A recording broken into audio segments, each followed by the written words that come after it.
I want to start, before I get started on the actual presentation, there was a request that went out to us when we were preparing our talks for today to say something that brought us where we are. And one of the things that I hear repeatedly in the debate about global warming, about energy in general, is it seems to focus a lot on the environment. And I just want to be clear, I know I speak at least for myself and a lot of my colleagues, that ultimately this is about people. The impacts that global warming are bringing upon us will have incredible negative consequences for a large portion of the world's people, most of whom are not in North America, not just the impacts, but the people themselves. And the way I got to this work myself was my very first class in my freshman year in college about 20 years ago was an energy and economics class in Colorado. We went and visited the Navajo Reservation, and there's the largest and dirtiest coal-fired power plant in the United States is on the Navajo Reservation, the Navajo Generating Station. We visited the mine and we visited this huge coal-fired power plant, and then we went about 5 miles down the road to some villages that didn't have electricity. This was in 1989. I read that as recently as 2003, the Gates Foundation was trying to fund generating projects for renewable energy in those same villages. So I followed those power lines through most of my career to see where they went, and this is where they led me. And so I just want to share that little personal anecdote that ultimately what we do about global warming will largely determine the fate of a lot of people on Earth, most of the people on Earth, and it is about bringing justice and equality to a lot of those people. So I'm sure most of you have seen the Al Gore film and probably read articles and et cetera that seem to be doom and gloom, and the science is true. I hope I don't have to get into that too much. I will talk a little bit about the background behind the science. You've probably also heard about some of the solutions. Wind turbines, solar panels, wave power is something that our mayor here in San Francisco likes to talk about. Capturing and sequestering carbon is a theory that hopefully has a lot of promise. It's something we're going to have to do. But what I'm going to go through today is an analysis from a team of the world's leading scientists and energy economists. That really, we asked the fundamental question, what would it take to actually win the battle against global warming?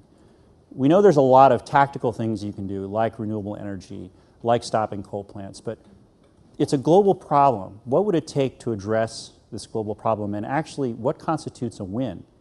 And so that's what I'm going to get into, and I'm going to sort of share abbreviated notes from a bigger study that's also a piece of a comprehensive and more coordinated philanthropic campaign. And so it's sort of a preview of things to come, but hopefully it'll whet your appetite. So the first thing that we need to know if we're going to try to win the battle against global warming is we have to define what a win is. And for the purposes of the study that we did, we essentially try to figure out how much emissions would we need to stop, how much abatement would we need to find in the world to halt global warming at 2 degrees centigrade. There's a reason you want to do 2 degrees centigrade, and I don't want to spend too much time on the impacts because we're going to get to some more interesting things here. But the primary reason is that beyond 2 degrees centigrade, global warming goes nonlinear. And what that means is you lose your ability to do anything about it. You start to have feedbacks that are essentially impacts that build upon themselves, and you've lost the game. So the first goal is to define the win, and the win itself is halting warming at 2 degrees centigrade. This short chart gives you a sense of what happens. I'll just walk you through a couple of these. The snows and glaciers in the Himalayas are a big buffer. They act like a big buffer for the people in the Himalayan plain, which at last count I think was close to 1/3 of the human race. Somebody correct me if I'm wrong. But the precipitation patterns in that part of Asia are essentially monsoons with drought in between. But people can live with it more or less because of the snow. What the snow enables is it stores the water during the periods of heavy precipitation, and then it slowly melts off during what essentially amounts to a drought, and people can use that water. Beyond 2 degrees centigrade, that snow is gone. So now you have these intense monsoons, the floods get bigger, and the droughts get worse. So you've made what's already a tricky part of the world to live in virtually impossible to live in for a large chunk of of people. The same goes for ecosystems. Beyond 2 degrees centigrade, you start to see mass extinctions. We've heard a lot about polar bears and coral reefs. The word on coral reefs is not good. Hopefully we don't lose them all. But beyond 2 degrees, you start to see the mass extinctions that have really historically occurred when there have been high concentrations of carbon in the atmosphere. So you do see a lot of significant environmental impacts, and especially, what happens to human populations. The thing that concerns me the most, and the thing that concerns a lot of scientists the most, is this first one that I sort of mentioned, which is climate system feedbacks. That's when you start to have compounding effects that you can't stop.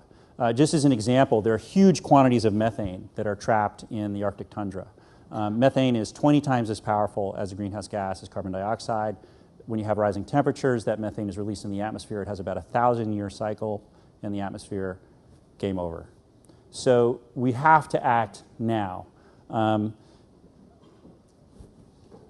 Just to give you a sense of where we're headed. The blue line is where we're headed right now. So that's business as usual. What the scientists also figured out is what would it take to head off global warming at 2 degrees centigrade. Essentially, we need to get down to that lower yellow line to stabilize concentrations of carbon dioxide or carbon dioxide equivalents, which includes all the other gases, by the year 2100. If we can reduce global carbon dioxide emissions by 30 gigatons by 2030, we have a chance of capping warming at 2 degrees centigrade. This is based on the latest research from the Intergovernmental Panel on Climate Change, which is the UN body that sort of accumulates all of the science. But that's a huge reduction. We're right now at somewhere around 40 gigatons of emissions a year. We're headed to 80 gigatons of emissions per year.